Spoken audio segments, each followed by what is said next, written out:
I want to start off by saying that we're so happy to have our colleague, Mrs. Holtz, back with us this afternoon.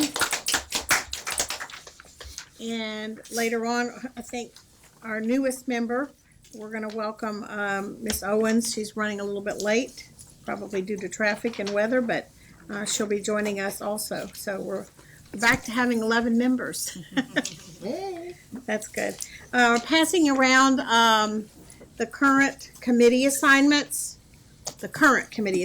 So please take a look at those. And I believe there's a place on the right-hand side, I believe. Hold on. Right, for you to put your choices for this coming year. So look on the right side to do that. And then these are the sign-ups for the graduation. And there's also the parking passes that are with those, the orange papers, parking passes. That's the grid sheet. It's also been brought to my attention that the second meeting in July, which is July 23rd, is on our calendar for July 23rd. We put that on there sort of to hold it to see if we needed it. And we've been talking about it, and unless it's really necessary, we may decide to. Mr. Edwards is looking at me like he does not want. Yeah, May. I don't think we're going to have that meeting. If there's no objection, we would like to do away with the July 23rd meeting, but to be able to do that, we need to be able to vote on that, and we thought we'd put it on the consent agenda next meeting to vote on that we would be deleting the July 23rd meeting. So if there's no objection, it will be on consent for the next meeting. Is that correct? Yes, Right. Is there anyone else that has something for admin matters? Oh, there's one more thing I need to pass around, and that is on July 23rd is the VSBA annual conference on education. And this is going to be passed around. Some of us have already signed up. If you'd like to attend that, please check yes or no. So that's going to be coming around as well. So if there's no other, Miss Rye? Yes, thank you. Just related to end of year events, I was at the Green Run High School Senior Awards Assembly Friday morning, and there were two things of note that I wanted to share. That there were a total of 22 students moving on into the military, including one for the Naval Academy. And that's one of our smallest schools, so you can do the math and figure the percentage there, but something the school should be very proud of. And pointing out now, this is above and beyond the ROTC population. Which school? I'm sorry. Green Run High School. Another thing about the program, and like many of the other high schools, there are memorial scholarships in place. Right. This one was a neighbor of mine, Jen Mooney, and she was very instrumental in establishing the AVID program. And when her dad spoke, there was just one particular comment I wanted to share, because there was absolute hushed silence in the audience when he said that her light continues to shine through in all of you. It's just very that's very beautiful. nice. And so, sort of along those lines, at the Ocean Lakes, the baccalaureate, the pre-graduation ceremony for the academy kids, what struck me, and every academy, as we know, puts their own twist on what they do. At Ocean Lakes, each student is allowed 30 to 60 seconds while their graphic is up on stage to approach the podium and share a few comments. And in 3 or 4 cases, and Mrs. Anderson was with me, a student specifically referenced, and they're asked to reference a particular coach or counselor or teacher at the end of their remarks. And when they brought up that particular staff member, it was in the context of, he or she was there for me when I really was down. And that, and that just really resonated with me. The students going through a tough, struggling phase of their year, and that there was that important someone there in that school to help them. So that's what I wanted to share. I that resonated with me as well. it was very evident that we have caring teachers who step in when students really have a need. And I was very impressed with that. It was just an opportunity, and I was like, wow, every single Academy student had something to say, but overwhelmingly there were so many who talked about teachers who stepped up when they had a need for someone. So it was very moving for us. So, any others?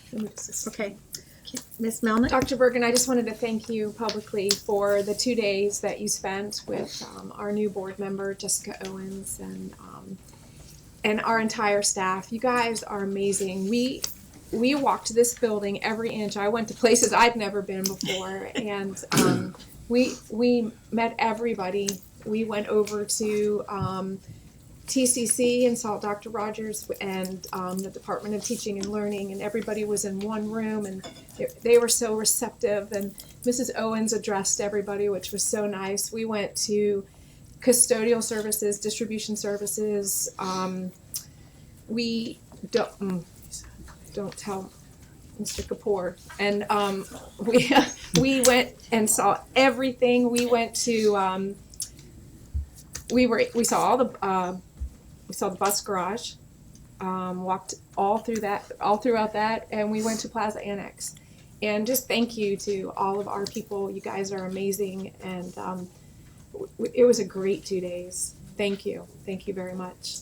Ms. Anderson, I'd just like to say, I know you're asking, and I'd just like to take this moment to thank Dr. Spence and all of his team who stepped in at the time of our tragic need on last week. And I want to say that the school board did a tremendous job in getting out to the schools and meeting not only the students' needs, but the teachers' needs as well. Thank you so much. And Pastor Cox did the eulogy over his son on Saturday. He did an excellent job, but one thing I want to say that he said that Princess Anne High School is establishing a scholarship in Ryan's Keith name. But I just want to say that I've never, this city is pretty big, but we all became one community during that week, and we worked really well together. And just thank you all, Dr. Green, Dr. Rogers, all of you started calling names, but thank you for pulling together, sending out your team to support those students that were in need. Some of the students reached out through all the schools, but we have a lot of schools, but you all hit them all. Thank you so much. I appreciate that.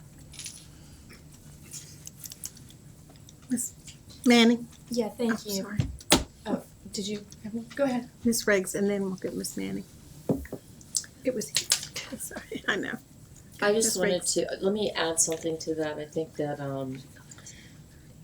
what Natalie and Dr. Spence, and I know Mark, I'm not sure if there's anyone else, jumped to help on that Friday with going over to their media and reaching out and getting all the information. I mean, you just stepped up to the plate immediately, right then when it was all, crazy and chaotic. So I know that was just above and beyond. Thank you for doing that.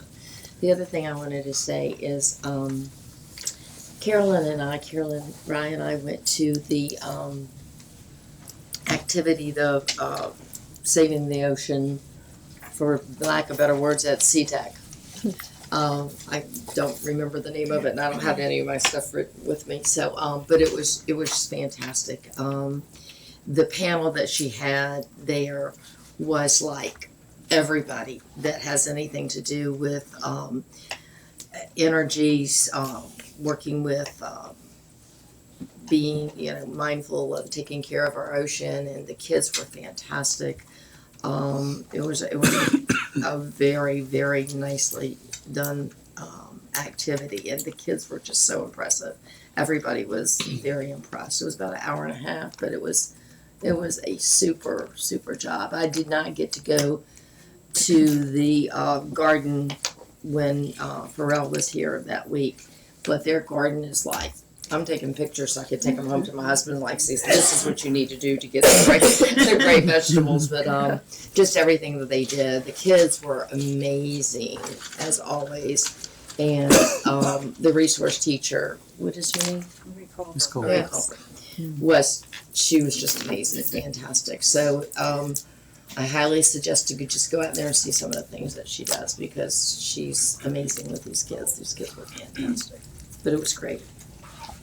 Miss Manning. Yeah, thank you, Ms. Felton, for your words, and Ms. Rye also for putting together a really nice basket for staff on behalf of the board, and leadership for all that you did to support all of our schools, our faculty, our staff here. You guys have all been in my prayers. I'm sure it's been a very tough time for you all, so just wanted to acknowledge that. And I had the pleasure of attending Ocean Lakes High School's awards ceremony on Friday, and that was fantastic. They gave out over $10 million of scholarships.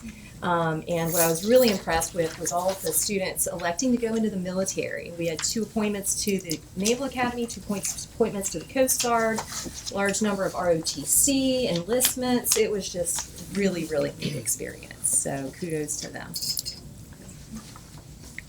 Yeah. Mrs. Owens will just be a few more minutes. She's en route.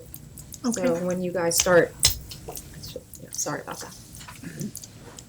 I just wanted Go to ahead. add my name to the Green Run Collegiate graduation. Oh. Can you add her name to the green Can you one? add my name to the Green Run Collegiate graduation? Thank you. Okay, I think that's it then. So, Dr. Spence, we're ready for our first workshop on special education 5-year plan update.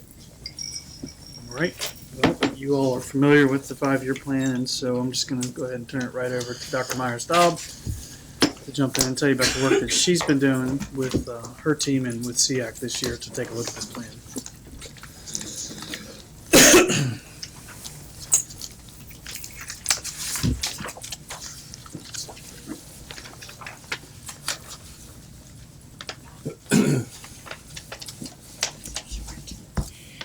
Okay, good afternoon, Chairwoman Anderson, Vice Chair Melnick, school board members, and Dr. Spence. I'm Ronnie Myers-Daub, Executive Director of Programs for Exceptional Children. And today I will share information related to some work that the staff in the Office of Programs for Exceptional Children has done since the last time I shared, and then also share some revisions to the 5-year plan for the education of students with disabilities. In February, I provided the board with an update on the work that had been done this school year by the Office of Programs for Exceptional Children. This work aligned to 3 priorities: individualized education program alignment and specially designed instruction, evaluation, eligibility and reevaluation, and transition. Since February, we provided 3 additional trainings for selected assistant principals, specifically related to their role in overseeing special education. These trainings included the following topics: managing student behavior with prevention activities, reviewing IEPs for alignment, conducting IEP meetings, writing and reviewing prior written notices, and navigating the special education evaluation and eligibility process. In March, external special education experts Dr. Pasternak and Dr. Coulter facilitated a conversation with psychologists on current evaluation and reevaluation processes, eliciting their feedback to refine these practices. As a result of this meeting, a group comprised of staff from the Offices of Programs for Exceptional Children and Student Support Services was created to continue this work. This group has met to begin reviewing evidence-based practices related to evaluation and reevaluation processes to move the division forward in this area. Additionally, after meeting with the Department of School Leadership, a focus group consisting of 3 assistant principals and 3 program compliance support teachers, which we call PCSTs, was created to meet and discuss the role of PCSTs with OPEC leaders. Next week, this group will begin to identify strengths and challenges of the PCST position to assist in clarifying and or redefining their role in supporting special education. Part of the work during the 2018-19 school year was also reviewing the 5-year plan to operationalize it and align it to the division's strategic framework. The initial 5-year plan development began as a result of the 2016 special education audit. Over 200 staff members during the 2016-17 school year provided suggestions and feedback during assigned committee meetings to develop the 5-year plan for the education of students with disabilities. Each of the 6 committees addressed one of the following areas: identification, delivery of services, instructional opportunities, professional learning, discipline, disproportionality, and parental and community involvement. Goals and objectives were set, and activities to reach these goals and objectives were determined based on the current need of the division. Implementation of this plan began in the 2017-18 school year. So as part of the process to amend this plan, OPEC staff reviewed with SEAC the overview of the 2016 audit, the letter of findings from the systemic complaint, and areas represented in the current 5-year plan. SEAC members then participated in an activity where they were provided the opportunity to give feedback on the plan, specifically looking at objectives and activities and identifying those to keep, tweak, and or omit. And in 2 weeks, SEAC leadership will be here to share more about that activity and their work as it was related to students with disabilities throughout the year and their recommendations for moving forward. In addition, we ensured alignment of the amended plan to priorities identified OPEC for the 2018-19 school year to include, again, IEP alignment and specially designed instruction, evaluation, eligibility, and reevaluation and transition. As shared in the February presentation, these were the same issues identified in the letter of findings addressing the systemic complaint received by the division on October 31st, 2018. We also ensured continued alignment to VDOE special education performance indicators, which the division has to report on each year. Lastly, this year, we have had the opportunity to work with Dr. Bob Pasternak, a special education expert with vast experiences at the local, state, and federal level, as we work to condense and operationalize this plan. So the revised plan focuses on the following 3 goals: to increase focus on the development of and adherence to standards-based IEPs through evaluation and reevaluation process, to close the academic gap, to improve social, emotional, behavioral, and functional student outcomes, and build the capacity of all staff to support the education of students with disabilities through professional learning. For the next slides, I will review a few objectives that fall under the Special Education Action Plan goals.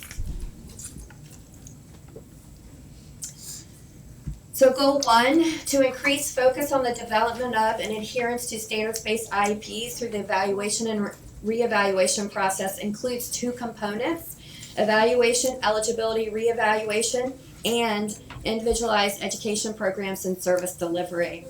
One objective is to ensure special education committees consider assessments to provide current information needed to not only inform decisions on eligibility, but also to determine the present levels of academic achievement and functional performance and address instructional programming needs of students with disabilities. Currently, data is collected on initial eligibility meetings as required by Indicator 11, which reviews timeline for eligibility. So it's the percent of children with parental consent for initial evaluation who were evaluated and eligibility determined within the 65-day business day timeline.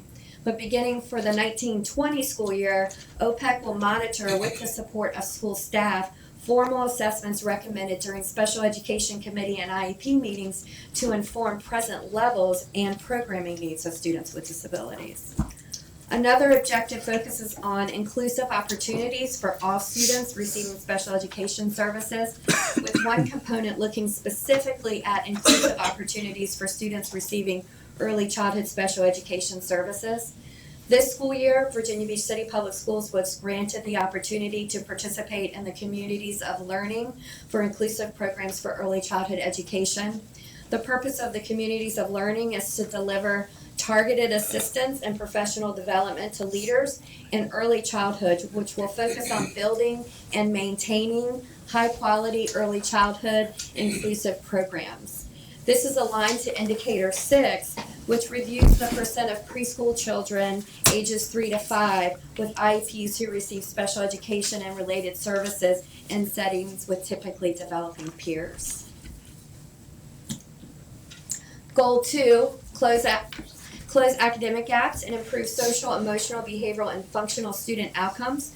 includes an objective that specifically addresses improving post-secondary outcomes by supporting students with disabilities through multiple pathways and programs in our division, such as the course of study within their home school, school and community-based work experiences, technical and career education center, advanced technology center, and academies.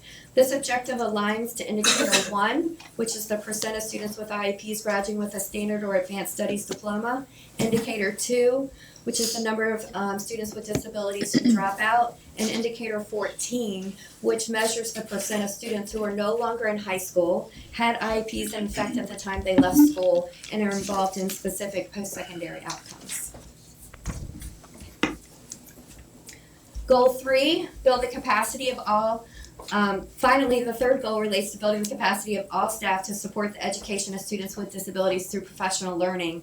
OPEC will provide professional learning for general educators that focuses on special education process and their role and responsibilities of general educators in IEP development, implementation, and in special education meetings. We will begin this work this summer by offering sessions at the Leadership Conference and the Title I Conference for general educators. We will collaborate with the Office of Professional Growth and Innovation to create pathways for new and veteran assistant principals overseeing special education on addressing the needs of students through the special education process. For example, the pathway created for new assistant principals will provide them several days of professional learning in August to prepare them for their responsibilities related to special education committee and IEP meetings. And of course, in order for our work to be successful, we have to have collaborative partnerships with our parents. One of the objectives will be to improve the Parent Support and Information Center webpage to include more resources for parents to assist them in the special education process. This aligns to Indicator 8, which looks at parent involvement as a means of improving services and results for children with disabilities. And as a reminder, we also have the Parent Support Information Center postcards that we've been providing to parents at meetings. And so this again is just another resource as we build our page out that we'll be able to direct parents to learn a little bit more about the special education process. Next steps. We will develop and implement a communication plan to include sharing the final plan with SEAC during the August meeting, which will be the first meeting for the next school year when all the new members will be present, and identify times to update the committee on the work related to the goals and objectives throughout the school year. Additionally, the plan will be reviewed with OPEC coordinators and instructional specialists, principals and assistant principals, program compliance support teachers, and other staff groups. Most importantly, the Special Education Action Plan will focus the work of OPEC at the division and school level to address objectives of each goal to enhance the education of students with disabilities. And this concludes the presentation at this time, so I'd welcome any questions that you may have. Ms. Hughes? Just want to say I really like when the third goal of build capacity of support staff, the added parents in there. I just really think that's key. I really like seeing that added to that. Ms. Manning? So just wondering what your response has been with the Parent Support Center cards. Have you found that that's been working, and have you had a good response in the center? Yes, we've had a good response, and Carol definitely has had an influx of calls to the center, and so she has always had the opportunity to support parents that come in and want to review documents or go out to schools as well to support them in those meetings, but she has seen an increase since those cards have been made available. Manageable increase? Yes. I think she's busier, but Okay. yes. Great, thank you. That's good, because it has been needed for quite some time, but it was a simple solution to getting the word out to people, that number was available, so. Ms. Rye? So thank you. So we've seen some of this was incorporated in the original plan focus in one, like the IEP development and implementation, and I believe even the role of the general ed teacher, so I guess my question is, are you going back to assess what, and nobody here I think expects 1 year's going to make a difference in any of these things. So when something like that has already been on the table, do you go back to assess we were doing the right stuff, we just have to keep at it, or reassessing other approaches? Well, some of the feedback that we get from parents is that sometimes the general education teachers are not speaking during the meeting. So I think some of that is probably that they're not really sure, like, what is my role? So it's going back and just making sure that they, not only that they have a voice at that meeting, but to know what should you bring to the meeting and be prepared to share, and how important is their information as it relates to whether it's a special education committee meeting where you're looking at identification, or a reevaluation meeting, or an IEP meeting, that they need to understand throughout that whole process from IEP development to implementation, that they are invaluable in that part of that process. So although we might have talked a little bit about roles and responsibilities, I think it's getting them to understand, like, this is what you need to bring to the table. And some of these are the questions that you should be expected to respond to during a special education committee meeting versus an IEP meeting.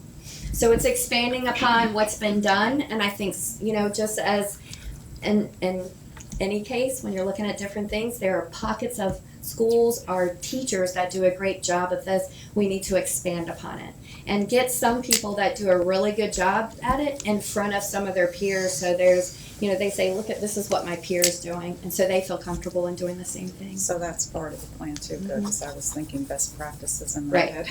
Just like some of our assistant principals, bringing them in to train, when we're training the new assistant principals. Same thing. Some of them do a great job. They have organizational strategies that they use that they can share with their colleagues. And the fact is that the teaching training programs, I guess, vary in quality. There's some of our newest special ed teachers write the best IEPs, and it's a reflection of where they were trained. And I've even suggested to one in particular that she go back and let her school know that. It's an out-of-state school, but Okay.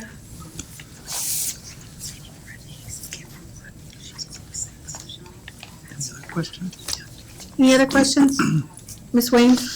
For the inclusive programs for preschools, can you kind of give us a little bit more details on that? Sure. What you already have. So we have a committee right now that's comprised of an early childhood special education teacher as well as a pre-K4 teacher. We have a coordinator on it as well as the teacher specialist from the pre-K4 program. So one thing, this year we have, and I can't remember the exact number, but it's in the 20s, we have a certain number of students with disabilities that are in pre-K4 now. So we saw an increase this year. So we're hoping to see that increase, as parents understand that we are able to provide services in that program. Also trying to build partnership with Head Start. So we have asked for them to participate in that meeting as well. I can't remember the particular person's name, but they are part of that committee. So it's just reaching out to different organizations where some of our youngest students may be, and pushing those services in, as opposed to going through the process and that they automatically go to an early childhood special education classroom. Okay. Okay, good. Okay, thank you. Any other questions, comments? Thank you very much. Thank you.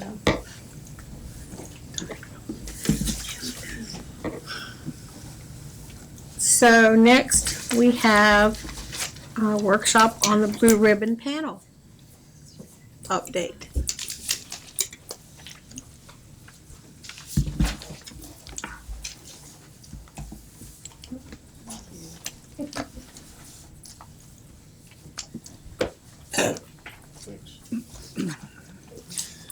So it has been, it's sort of hard to believe, but it's been almost a year since we brought the board recommendations from the work of the Blue Ribbon Panel.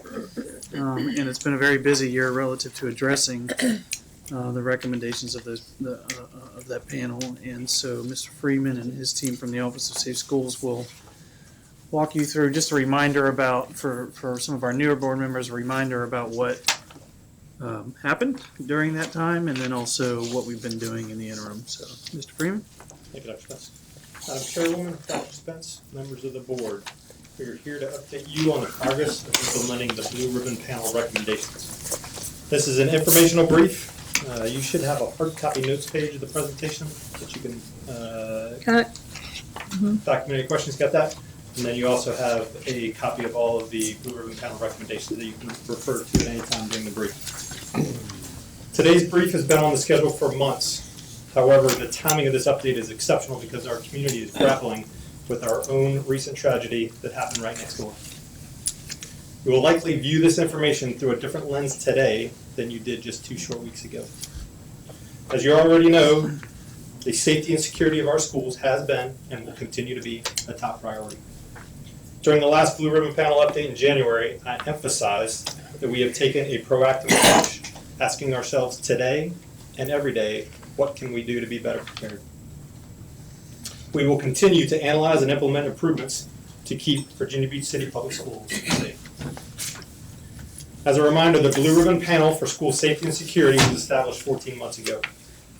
The Blue Ribbon Panel brought together school division leadership, city partners from Virginia Beach Police Department and the Department of Human Services, Navy partners from NAS Oceana, school staff, parents, students, to review our security infrastructure, safety protocols, and our behavioral and mental health support. We held 2 community meetings, held an E-Town Hall, and conducted building physical security assessments led by Navy experts and the Virginia Beach Police Department. The Blue Ribbon Panel concluded by publishing 11 recommendations. They are divided into 3 categories. The first 2 categories in the associated recommendations, 1 through 8, fall under the purview of the Office of Safe Schools. The third category, recommendations 9 through 11, are behavioral and mental health related and fall under the Office of Student Support Services. I want to emphasize that school safety is an integrated rather than independent effort. Although the presenters today are from 2 different departments, we have a unified effort.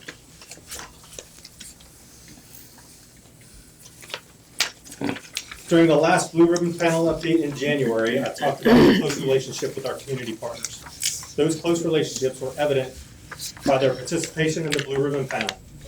Our efforts since the Blue Ribbon Panel strengthened those relationships, which substantially improved integration and training. Those improvements resulted in increased communication and collaboration with the Department of Human Services, and they also enabled improved integrated training. On March 30th, we conducted a full-scale active shooter exercise at North Leading Elementary School. It was the first such exercise for Virginia Beach City Public Schools in 5 years. That exercise was focused primarily on first responder actions and those actions and communications that occur at the scene of an incident. In the picture, you can see our 2 Safe Schools coordinators at the incident command post during that exercise. We received tremendously positive feedback of the entire learning experience. It's worth noting that in a recent press briefing, when our chief of police was describing how the city prepares for an active shooter, he said the most recent training exercise was conducted on March 30th. That was our exercise that he was referring to. We followed up that full-scale exercise with a tabletop exercise for senior staff intended to extend our training from the efforts at the site of the incident to all of the supporting actions, processes, and communications. The tabletop exercise was led by Aaron Sutton, the city's emergency manager. With assistance from the city, we are now in the process of improving our reunification plan. We are on track to implement to exercise those improvements in August in preparation for the next school year. One last item that I want to discuss are some big picture funding pieces. Earlier this year, you approved the allocation of $1 million in reversion funds to improve physical security at our schools. In addition to reversion funds, we also received 2 grants, a $92,000 school equipment grant and a $515,000 community-oriented policing services grant, it's a COPS grant, which is specifically designated for elementary schools. All of those improvements enabled by these funds are expected to be complete by September of this year. I would now like to invite up Mr. D. Martini to the podium to brief you on Blue Ribbon Panel recommendations 1 through 8, which will include more detail on what was purchased with these funds. Thank you, Mr. Freeman. Okay, we'll jump right into it. Recommendation number 1, refine and expand training. This has provided us an excellent opportunity to upgrade the training of our administrative staff, security assistants, and teachers. The introduction of tabletop exercises will allow for our administration and staff to work through realistic scenarios to include bus accidents, medical emergencies, school acts of violence, and other specific identified school problems. A comprehensive review of the training exercise will be presented to the participants by the Office of Safe Schools shortly following the training. The Run, Hide, Protect program or concept is new to Virginia Beach City Public Schools. We are introducing this in addition to our current lock and hide model when dealing with an armed intruder crisis. This allows employees to act, empowering employees with proper training is our goal. Providing them the proper resources to take action in time of crisis will ultimately save lives. We'll create a unified radio language to be implemented division-wide, thus allowing for clarity and consistency regarding communication throughout the building from site to site. We are evaluating our emergency response plans and with upgrades to include categorizing 3 different types of incidents and coordinating the evacuation sites according to the incident level. The identification of the sites will be determined geographically. We're also working in a collaborative effort with the Office of Emergency Management, Sheriff's Department, various VBCP as departments to include the Department of Technology to create a comprehensive reunification plan that Mr. Freeman spoke about earlier. Recommendation number 2, the implementation of a robust system of preventive security. The funding sources Mr. Freeman mentioned earlier have allowed us to upgrade our system regarding preventive security. We currently have a total of 366 access controls on our exterior doors and 2,957 security cameras within the schools. Specific to the resources that we spoke of earlier, the school equipment grant allowed us to purchase 131 cameras, 27 access controls, and we are currently working on the COPS grant that will be finalized by August 1st. That will give us approximately 45 cameras, 40 access controls, and 50 computers in the elementary schools. Through reversion funds, we purchased the Genetec mobile application, allowing for select employees to have the ability to remotely monitor cameras and control access from their electronic mobile device. In addition, reversion spending was also to fully integrate the Federation program, allowing for our VVPD partners to gain access to our buildings in an emergency. Recommendation number 3, school safety audits. The Safe School audit process is being revised, taking the current audit process and product and reshaping it to a more safety and security oriented document. This process of restructuring will require us to share current line items with other stakeholders to include risk management, the Virginia Beach Fire Department, building maintenance, and custodial services.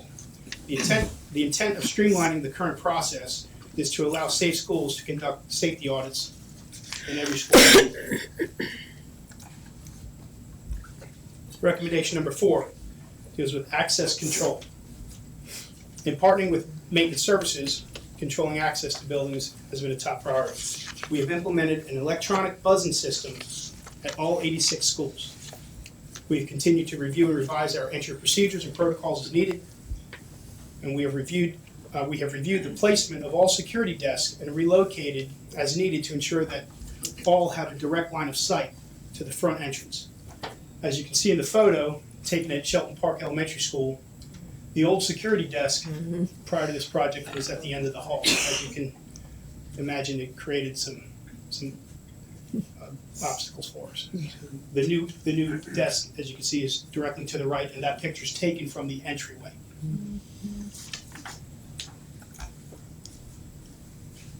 Recommendation number 5, to reevaluate our security personnel. As we discussed back in January, we've added workdays to our security assistants calendar, mirroring the workdays of the teachers and allowing for them to receive 8 additional hours of training. We are purchasing uniforms for all security assistants. We have revised the job descriptions for the security assistants. We are in the process of naming a lead security assistant at all secondary school levels. And we are hiring 4 additional 10-month security officers, enabling for a 24/7 coverage during the school year. As you can see at the bottom of the slide, there's a note. We are in support of legislation that would allow school divisions to hire VRS law enforcement retirees at a full-time basis. This legislation was introduced in Richmond this past session, and it was not passed. We're in support of that. Recommendation number 6, infrastructure. In addition to other topics discussed earlier, the buzz-in system, the access controls, and the security desk, we've been partnering with Facility Services and Parks and Recreation in regards to our fencing project. And to date, we've assessed and submitted work orders for improvements to 37 elementary schools. The goal is to provide added layers of protection, staying consistent with the crime prevention and environmental design concept, and allowing for more restrictive vehicular access to our property, and assisting in monitoring pedestrian egress and ingress. Recommendation number 7, also mentioned earlier, has to deal with cameras. With the goal of staying up to date with new technology, we're continually assessing our camera coverage, high definition resolution, and video quality. We will continue to search for grant funding to enhance our equipment, and we will be applying for the 2019-20 school security equipment grant.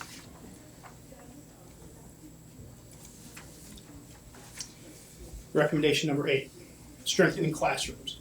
The Office of Safe Schools, through our audit process and in relationship with the Department of School Leadership, have required our instructional staff to maintain classroom doors in the locked position. And as seen in the picture, we are encouraging teachers to take a proactive approach in designing an inexpensive solution to covering windows when hiding is a recommendation. As you can see in the photo to the right, it was taken in 2 separate elementary schools. The teachers have taken it upon themselves to be innovative in creating a very inexpensive way of solving a problem of covering the window. They can easily depict the door on the right. They can just, it's held up with Velcro, it's a piece of cloth, they undo the Velcro, it falls down, it covers the window.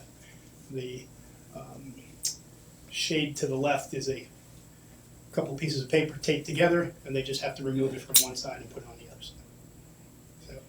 So, and we continue to assess our means to secure classrooms, to include locking mechanisms, new doors, latches, classroom kits, etc. That concludes the Safe Schools portion of the recommendation update. I'd like to introduce Dr. Kit Rogers with Student Support Services to talk to you about the behavior and mental health recommendations.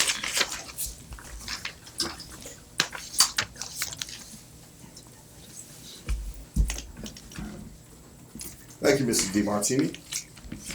The Blue Ribbon Panel recommendations 9 through 11 aim at addressing the behavioral and mental health needs of our students.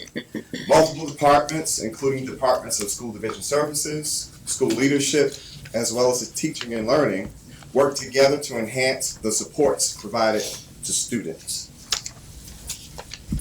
In response to recommendation number 9, 5 new full-time school psychologists will provide mental health supports for students exhibiting challenging behaviors and expressing mental health needs. The behavior intervention specialists, who are board-certified behavior analysts or registered behavior technicians, will help teachers with strategies and interventions for students with behavioral concerns in the school community. 6 full-time school counselor positions are the result of adjustments to the staffing ratios that were established by the Virginia Department of Education. These positions will be allocated to the schools based on several criteria, and they will execute the same essential tasks of professional school counselors with a particular focus on providing additional behavior and mental health supports to our schools. The remaining allocations are funded by Title I, and a .5 counselor allocation will be assigned to each of our 15 Title I elementary schools. Bayside 6 and Bayside Middle School will each receive a full allocation. That's good. In response to recommendation number 10, school counselors supported by classroom teachers and building administrators led bullying awareness and prevention lessons at the elementary and middle school levels. They also promoted pro-social behaviors through advisory sessions at the middle school and high school level.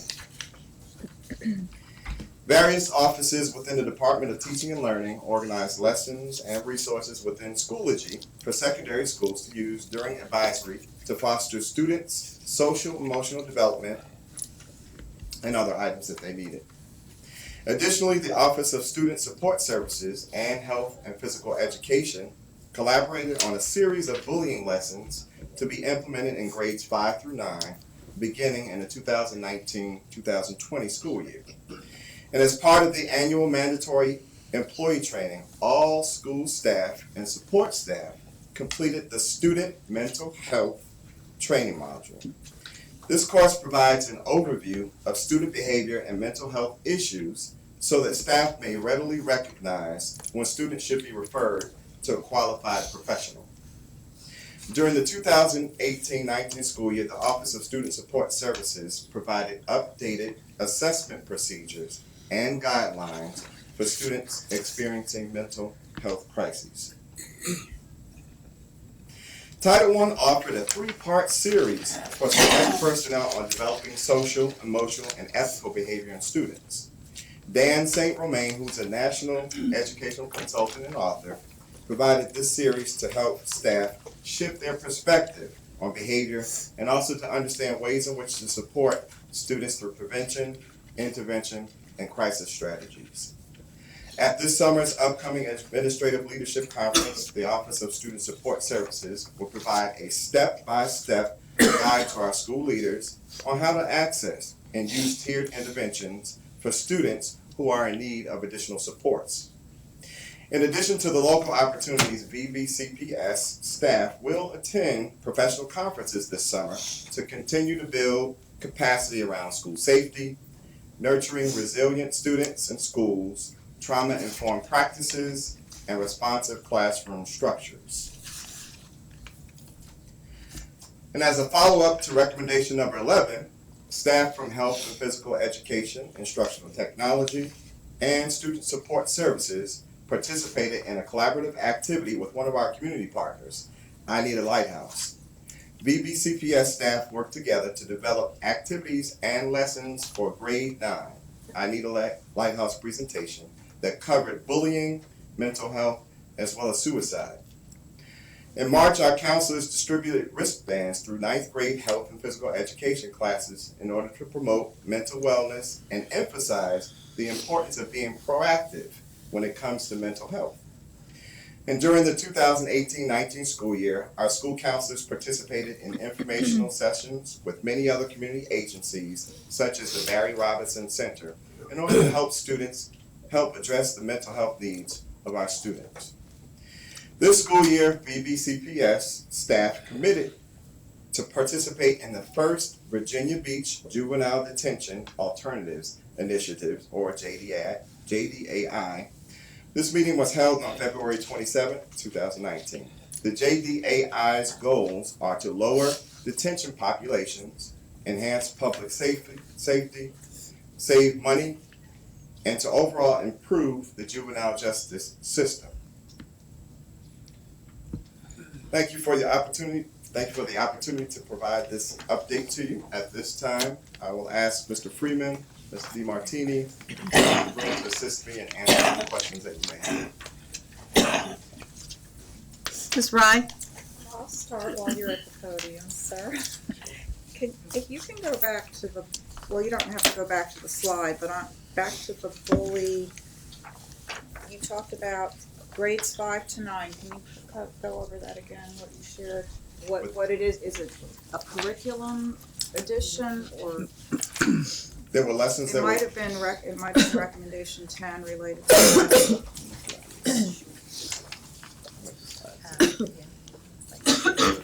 Creating mental health awareness.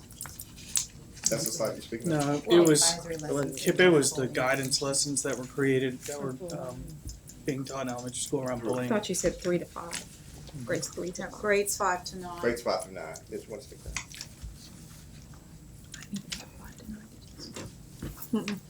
The guidance lessons for the mental health or the bullying? The bullying. The bullying, okay. The lessons were designed in collaboration with other agencies and research that we've done on bullying.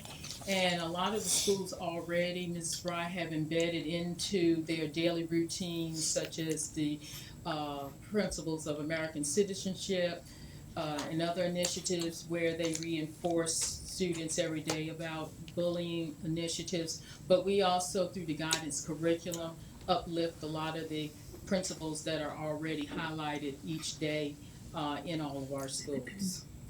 Now, because I know we had a full workshop maybe a year ago on all the bully prevention practices. So I assume, I mean, obviously this is to supplement, to Yes, integrate and with we're- all of the above.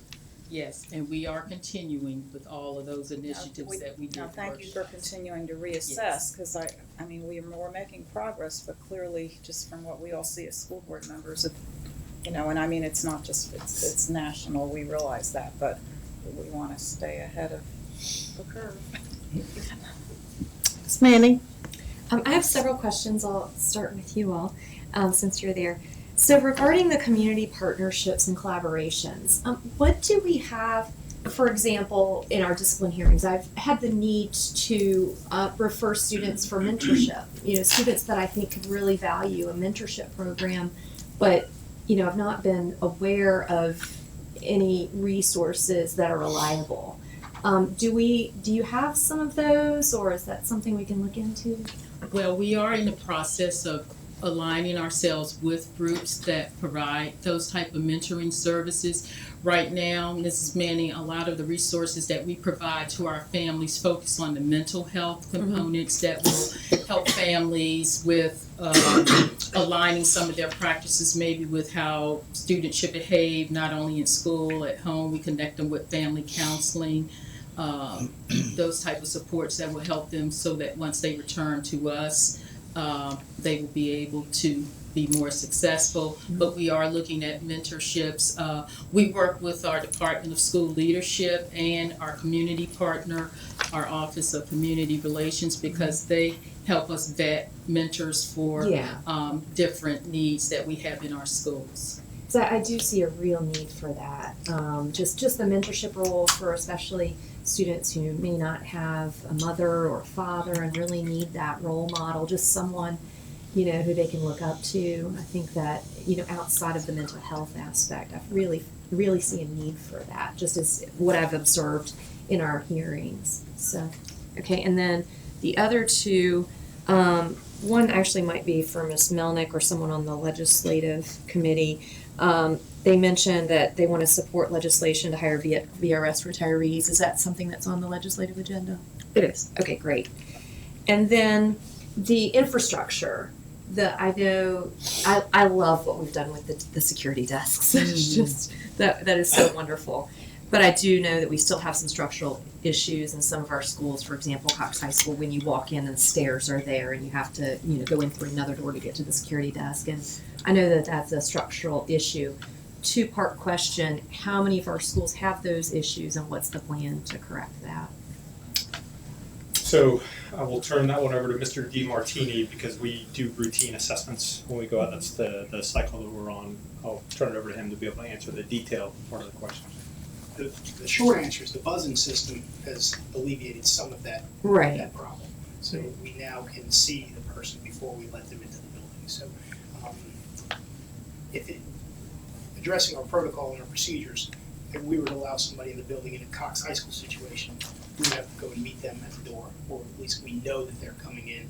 So we're assessing that, and we're looking at whether or not we really need to restructure the entire building to move it. Is it worth it? So we're looking at all those issues. To give you a number exactly how many schools it's affected right now, we don't know. Okay. But the buzzing system alleviates a lot of that problem. Okay. But that's being reviewed right now. Okay, thank you. Any other questions? Yes. Ms. Felton? Miss Dr. Green, piggybacking on what Miss Manning said a few minutes ago, making partnerships with mentorship. I recently was invited to two groups, Golden Fold, Men of Distinction, and Men of Valor. I recently attended those three just this week. Are we actually reaching out to those type of programs, which are also doing the student showcase at Lansdowne High School? These individuals are at these particular venues. The Ladies of Gems are there as well. These type of groups are there. So I'm wondering, are we incorporating those throughout the school, or it's just that these are home, their particular school, do they have their own venue that's addressing those same concerns you were talking about after school, in school, or around and about?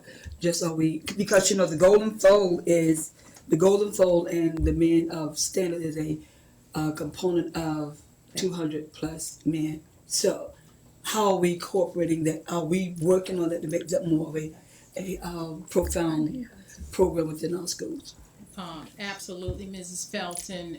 We are working through globally with community partners such as the 200 plus men, and as you know, they filter out into other groups, but also at many of our schools as well, they have community-based partners also, such as the gym and some of the other groups that you mentioned as well. So we work very closely with all the groups, and again, our Office of Community Relations, they help us a lot as well with the vetting, as well as with our Department of School Leadership, to ensure that it's an appropriate fit for that school community. Exactly. Thank you. Owens. Thanks. I was just curious about, is there a measure in place for tracking for continued engagement of the families or children with the mental health partners in the community after we make that referral? Is there a way for us to kind of look back after a certain period of time and say, this percentage of families or children that are being referred to our community partner was able to kind of stay with them, they were able to engage the family, work with them through whatever their barriers of transportation or other issues may be, so that we know that we are using the best partnerships and linking with the most effective community partners? We are following up. A lot of it depends on, as you probably already know, as to whether or not a family will sign a release statement, so that we may continue to align our services. One of the things that we have really improved upon this last school year, I believe, is developing transition plans for when our families are working with other community agencies, especially if a student has been hospitalized for mental health reasons, because we want to be in a position to support for whatever's being done also with the transition at home as well as back to school. So yes, we are monitoring those partnerships and transitions when the student returns to us, or even if a student is still with us and they're engaged in community counseling. Or with a private mental health professional. Mrs. Williams? Yes, the safety audits, I'm assuming that all those are random? I know at one time they weren't, or no? They're not random. And, Why- So, it's been on a 3-year cycle. We've done safety audits at the school, in the schools, on a 3-year cycle, pre-scheduled. So the data were coming. Okay, and why are they pre-scheduled? Two different So- purposes, Ms. Williams. The ones you're talking about, I think, are the ones where we do surprise visits where we're checking our systems. This is a more comprehensive security audit where they're sitting with the principal, they're reviewing all of our expectations, and then they're filing a report with the principal and talking about here's some of the expectations of things that need to get corrected within the building. Okay. But we're we are doing still the random ones, okay. correct. I Okay, think great. internal audit is still doing So those, those are and all- then Okay. we also, as you know, last year also hired our own TEAs Yeah, to go in right. and do that work, Yeah. and that will continue as well. But two different types of audits. Okay, good. Okay, and then, and of course, yeah, I love that the security desks have been moved, that's great. And the buzzer system, of course, you can see the person and you get buzzed in, but that person is still let in without any identification. Correct? I mean, is there, That's true. There is a Yeah. visual between Right. whoever's manning the security desk and the person who they're letting in. Yes. But there is no identification check Yeah. prior to. yeah, and I guess, has there been any thought to do something else with that? Or? So we're continually looking based on the current risk of what's the appropriate method to put in place. At this point in time, to have all of that done outside of the first door isn't where we assess the risk-benefit ratio. All right, and then, like the active shooter training that we had at North Landing, how often are those gonna be done? Is that with the city and us, and are they scheduled, or? So I'm talking with Aaron Sutton all the time about when we do next. So it is a resource intensive type exercise for them to do that. So we're gonna evaluate what kind of cycle that we can get on. When I mentioned the reunification exercise that we're gonna do at the end of the school year, so I'll take a step back. That type of exercise is really focused on, at the site, what actions are being taken by the first responders and those that are in the school at the time. Great training, very beneficial, but there is a entire support structure that needs to be exercised and trained to as well. When you do such a big exercise at site, oftentimes you don't have enough resources to effectively train and evaluate at the senior leadership level. So that's why we're looking at how do you break those apart and be able to do this. That's why we did the senior staff tabletop exercise separate from that initial training, and that's why we're doing the reunification training separate from that as well. So that's kind of a big background to the question that you asked. Ultimately, the question you asked, how often we're going to do it, we're discussing and we're trying to figure out with the resource intensity that's associated with that and the opportunities that the school system has to be able to conduct it, what is a reasonable periodicity to be able to conduct it. Okay, thank you. Ms. Rye? So I'm back to slide 5, with the 4 additional security officers. If one of you could just tell us again, tell me again, where they're being assigned. Yes, ma'am. The security officers, right, 8-member squad. Can you go to the mic? Our security officers are outside of the schools. They work on a 24/7 after-hour schedule to respond to the needs of the school when the schools are not in session. We currently have 8 of those. We're increasing them to 12 so we can provide 24/7 coverage throughout the school year from September to June. And that will enable us to be more responsive at all times of the day. Right now, with only 8 working a schedule that we're trying to work out, it's very hard for them to be accessible during the school time. So they are for nighttime and weekend patrolling. Well, I'm glad I asked. Okay, so these aren't the officers on site at the school. No, ma'am, we call those our security assistants. Our security assistants Or are the the resource, the school resource officers are the armed BBPD guys. Yes, they're different. So we have the Virginia Beach Police Department, they support us in their school resource officer program. And all of the secondary schools have a resource officer assigned. And then we have the school security assistants, or the security staff in the building. And then we have security officers who work out of our office at Safe Schools on weekends and nights. And we're increasing those by 4. Okay, glad I asked. Thank you. Mr. Edwards? Just a follow-up on that, and again, I don't want to broach things that you'd rather not talk about publicly, but the deployment of the 8, soon to be 12, is it concentrated at all during the day, or is it mostly, are they deployed more after hours? And if so, then I guess the focus of those officers are more protection of the plant rather than the students. That's correct. Yes, sir. Okay. So currently, because with the 8 security officers that we have, we're covering mostly nights and weekends. Right. And with the addition of the 4, what that allows to give 24/7 coverage by those security officers.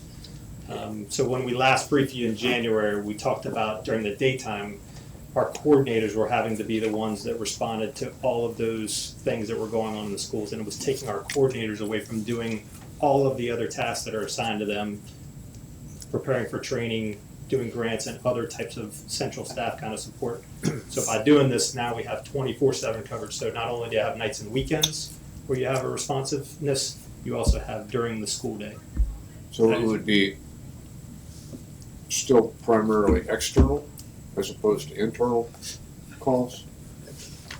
In other words, if there's an issue inside the school, do they call the the school, not the SRO, but the security officer, would they be responding to a student issues inside the school? Potentially. So if there's an emergency, the school is going to call 911, and they're going to get a police presence over there. Okay. But if it's a lower level issue that they just need a greater amount of support that doesn't involve police, that's when they can call the SRO.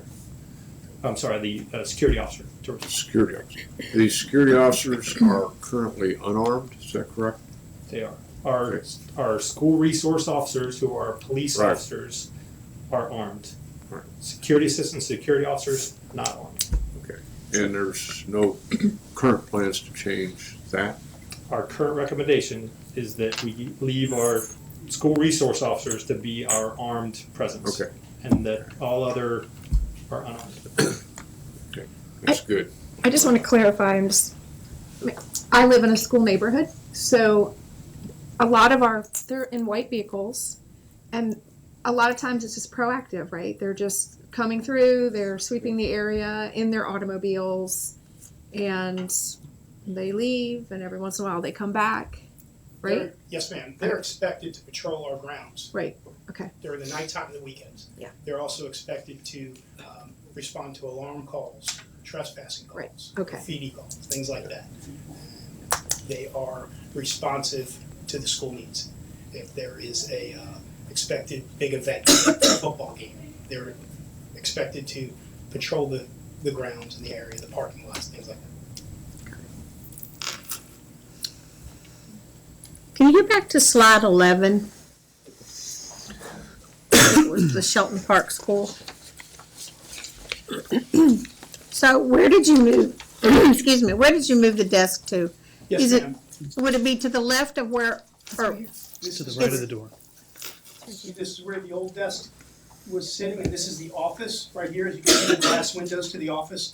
So Right. a visitor walking into our front door had to go down the entire corridor, including passing a hallway on the left, which is accessible to classrooms, to be vetted by our security system. We moved Okay. that desk to within 10 feet of the front door. okay, all right. So, for example, Cox High School, when I go there, yeah, I'm visible, sort of visible to the security desk at the door, but not completely. Is there a camera there? Is there? Yes, ma'am. Okay. Yes, ma'am. There's, wherever there's an access control in our building, Mm-hmm. there's camera coverage. All right, just want to make sure of that. Because sometimes I hold my badge up, and then they let me in, but they don't recognize me as a parent, but depends on who is at the desk. They might recognize me as a board member, but sometimes it's maybe not. So I just want to make sure that there was a camera there that someone could possibly hold their, their driver's license up or whatever to the camera, to be identified. Especially if there was a threat, an imminent threat or anything like that, they could do that. I just wondered if they do that. Yes, that's part of the buzz-in system. Okay. But just for the viewing public, there's audio on those. So there are times that if you ring the bell, someone says, state your business. If they can't, like at Kellum, you can't necessarily see the person at that door because of the placement of the desk over to the left. And they'll talk through that, Yes, they can then ask, what are you here for, who are you? Right. Part of the vetting system. Good. It's good for the public to know that. Any other questions or comments? Thank you very much. Thank you. I'm not sure if I said this, I can't remember if I said this earlier, but when I passed out the committee assignment sheets, the current committee assignments, and asked you to indicate on the right-hand side which ones that you would like, Diane wants those by Monday. So just let her know by Monday, and that way after she gets all of that compiled, then she can give it to me, and I'll get together with Kim and we'll start doing the assignments. But we need to have that ready by the next meeting, so that's why she wants it in by Monday. That's it. Okay. So we're gonna recess and we will reconvene at 6 o'clock on the, in the school board room. And, we're gonna have, you're gonna do that with me, agenda planning? Do you know what happened?